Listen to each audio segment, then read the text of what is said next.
Fall Guys is an absolute fun game to play, even more fun with your friends and family. The only problem is, it doesn't stay fun for too long, especially considering it's season 1. I got my hands on the game when it launched free on PS Plus, and I found myself returning to Fall Guys for quite a few days until it really started to feel like a series of repetitive, lifeless tasks. The thing is, the levels of Fall Guys are pretty brief. That makes each round of a Fall Guys game pretty short in duration. And a short level can only have so many obstacles for the players to pass. And once you are through a level a few times, you start to remember the obstacles and form a perfect run. The newness of the level is quickly lost, and the lack of twists in the level make it feel like a bland task, especially in solo play sessions, because with friends, even the most boring tasks are fun. Take for example Dizzy Heights. The level is only around a minute long and has 4 obstacle sections for the players to make through. The rotating discs, the giant rolling balls, the floating rotating discs, and the final rotating half discs. Not to mention the non-mandatory path underneath the floating rotating discs only in case you fall off.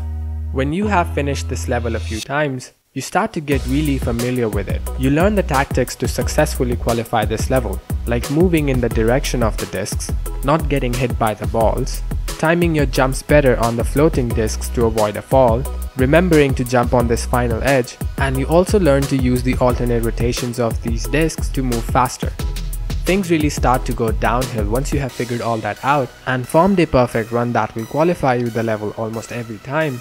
The game then does nothing to make you rethink and replan your perfect run strategy. And this is when the levels start to lose their fun. Once you have figured your strategy, you don't have to change it ever again. The game does nothing about it, and it makes sense your each run in this level will almost always be the same. You will do the exact same thing every time and get the same results. This lack of twists in the outcome and the lack of having to re-strategize and replan your run makes the levels boring. And the fact that you cannot modify the performance or the skills of your Fall Guy or influence and affect the run of other Fall Guys except for grabbing them or standing on the beam, all that you have left to do is get from point A to B with nothing new happening.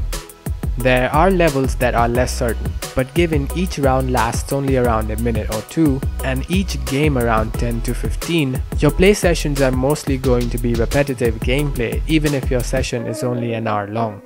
And when you do one same thing repeatedly, you start to notice patterns in the design. There are many strategies and tricks out there now that are pretty smart and valid in finishing the levels. And once you discover them or learn them through your repeated playthroughs, you cannot unlearn them, because you're not going to try to deliberately underperform. I wouldn't say we start to abuse the game's mechanics, but we definitely start to spam our perfect run blueprint. And at this point you play not for fun, but to beat the level. Like you are speedrunning, trying to beat the game, not enjoy it. The game's not so replayable design is what's causing the boredom and keeping it from reaching its full potential. Instead of its rigid levels that the players get used to like the back of their hands, a subtly different experience every time that makes the player rethink and re-strategize, like in the procedurally generated worlds of Don't Starve, might help maintain that experience of newness and keep the boredom from repetitiveness away. Surely the devs are updating the game. I haven't played season 2, but it seems most claim the update to be underwhelming. But hey, let's not go hard on the devs. Creative work is hard, and I really love Fall Guys. But if the devs can make it more fun and manage to keep it fun for longer, then I ask for nothing more. Consider subscribing for similar video essays on game design. I am Tushar Deb. Thank you for watching.